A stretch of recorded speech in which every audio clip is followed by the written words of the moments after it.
somebody working in some metal shop and getting paid what they get paid in, say, Germany, right? In both cases, the boss is making a profit, right? And no doubt about that, there's some surplus value coming off of that. But the question is, you know, how much? And that's the fight. And traditionally, what social democracy got, my argument was, is they got the workers a better deal within capitalism. Since they can no longer do that, that's why they're collapsing, I'm arguing. See what I mean? Because the conditions no longer exist for them to get that deal. Yeah. Oh, sorry. Yeah, the last question brought to my mind to another question, and that is there any index of exploitation? Has anybody developed an index of exploitation? And if not, why not? I think there are such things. I just don't know how universal they are, whether they just cover, you know, like local things. The one thing that I think is very easy to do, well, relatively easy to do, is the East German economist Jürgen Kaczynski developed the concept, pushed the concept of relative wages. He said there's three types of wages. There's nominal wages, that's the number on your paycheck. There's real wages, that's what's you buy. There's relative wages, which is what percentage of what you produce you're actually receiving back.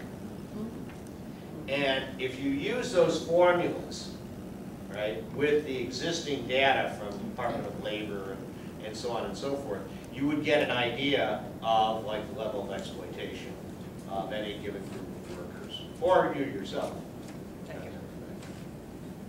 And you can look him up on like on the internet or whatever. What's his name? That relative wages is a real good way. I mean, it's sort of a. I mean, so he takes it straight from Marx, but I mean, sort of a very convenient way of figuring things quickly. Yeah, how do you think the expansion both in scope and power of the European Union might affect the prospects for the left? Well, the European Union, I mean, the question is, where is it going, or is it going anywhere? Because the vote totals were so low, people seem alienated from it. There's a whole question about whether it's at all democratic, or whether the decisions are all going to be made by unelected bureaucrats, or people selected without any popular impact. So, I mean, it's an area of being contested. I mean, the left within the European Parliament contests the undemocratic nature of the European Council and the European Union. So this is something that still remains to be seen. Still remains to be seen, like what effect it ultimately have. There's no guarantee that in 10, let alone 100 years from now, there'll be a European Union. I mean, treaties are made and treaties break apart. I mean, it's hard to say. Right? Just because capitalism's integrating economies doesn't mean they have to have political integration. So, it's an open question completely. Well, one thing too I think we're observing now is the fact with there being such stress on these economies, there is this rise in nationalism and xenophobia, if you will. These are things that are kind of centrifugal, that are working actually at cross purposes with the idea of an EU, or, I mean, you're absolutely right. I think, that we really don't know how viable this entity is, or going forward, where it's really going at this point. It's rather difficult to say. And I think it's impossible at this stage. It'd be sort of like saying, where's the United States going if it was like 1785? Right. I mean, you could make all sorts of wild guesses, but you'd have no idea. Yeah, I'd like to take up this argument about the relevance of parties, because I think some of the examples you mentioned are excellent counterexamples of how relevant parties can and are. The SPNL and Die Linke, I think, both have very specific mechanisms to prevent careerism, from preventing their leaders from becoming professional politicians. They have very mechanisms to create and maintain a very active membership base, not a passive membership base, with strong links to social movements and community movements. They have cultivated and maintained strong membership bases both in urban areas and rural areas, both. And these are, radical socialist parties with radical socialist issues. And So I'm wondering if you could talk a little bit more about how the political economy today is affecting that, how people view parties. Well, I think different people, as this discussion shows, view parties differently. I mean, some people just sort of say, well, parties are hopeless, this one betrayed us, they're all betray us, they're always pointless. I mean, that's been a point of view that's been out there forever. There's always been people who don't believe elections change anything. What's the old saying, if elections change anything, they'd be illegal, you know, so on and so forth. So, I mean, that's not a new point of view. I mean, that's been, you know, United States, Europe, Asia, it's been everywhere. But the thing is, I think in the crisis, you also have the question of people wondering whether parties can deliver. And it's a question also of corruption and mechanisms to keep the parties, going back to the question about careerism and so on, connected to people. So, for example, we mentioned the Socialist Party in the Netherlands. They have, and it's an old Comintern policy actually, they have a policy where every member of the party has to sign an affidavit, a legal document before they're elected, that they will donate their entire salary to the party.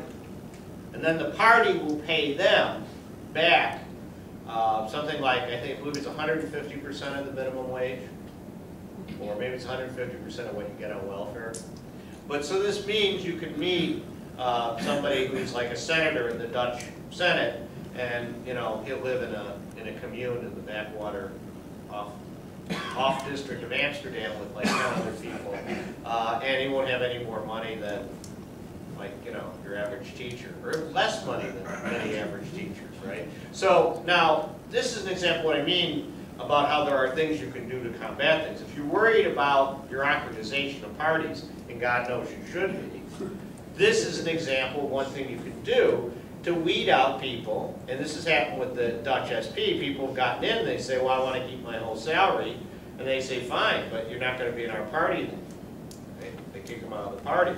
Because this means that if you're there for some sort of ideological or principled reasons. You're not there to collect a fat salary. And what's true for the Parliament or for the Senate is also true for the City Council. I mean, we in Chicago know how rich people can make being out City Council jobs. I mean, so there are various things that one can do to try to combat that. Also, in terms of democracy, I mean, do you have party democracy? I mean, it's, again, Americans think that, well, power brokers get together, they buy various Madison Avenue things, they have these huge referendums in various states where half the people or 2/3 of people voting don't even like the party, their primary they're voting in.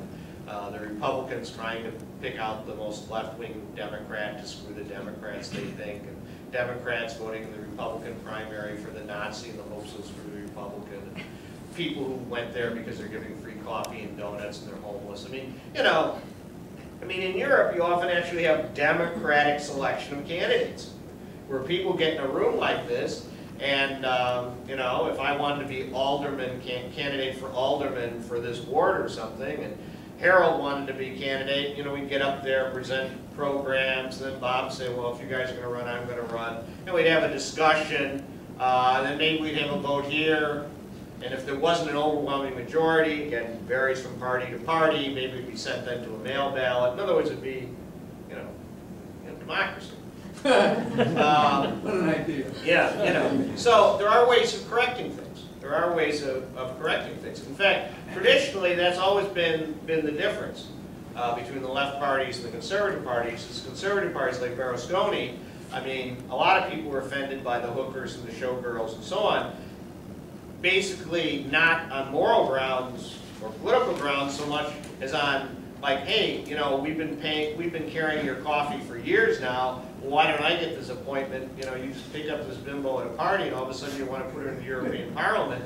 Why have I been making coffee for you for 20 years? Well, know? That's grassroots.